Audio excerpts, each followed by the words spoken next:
Na relasyon. Wala, pero na-crush. Date na sila gahapon niya. Ito sa, ang crush gidate. So ni confess. Murag ni tanaw siya sa balay siguro to ya. Ballet dancer ang iyang crush. Gi-invite siya to ya gahapon. Dahil sa hanong ikaw minsurya.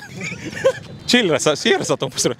Kailan na mo imong crush? Like, ano man siya? Family friend, classmate, schoolmate, barkada? Classmate ya sa grade 11. Pila na ka years na imong na-crush siya? 4 months pa. Kasi naka-confess na ka nga. Wala, pero... Ano siya kabalo? Wala, pero kabalo siya nga crush ko niya. Ha? Torpe na. Tesa, wait lang. Nakabalo siya nga. Crush na ko siya. Kay sige magpadungog sa FB ing ana. Kano sa pa man siya nakabalo? Wala ko kabalo ya, pero permi man kong gapadungog sa FB ato ya. Effective din mo padungog, no? Gitag gra siya or siya mismo mo yung nakadiscover sa post? Makabantay man ko sa mga mo react siya ya ba. Kanang kabay na ng mga crush posting sa FB ya. Wala pa ka ni confess? Maulaw ko ya mo confess. Nganong maulaw? Madlock mo ko i-reject ko niya. Pero sa iyahang kuan, kanang reaction niya sa imong mga post, ano sang reaction imo na receive niya? Sige ra siya hahak.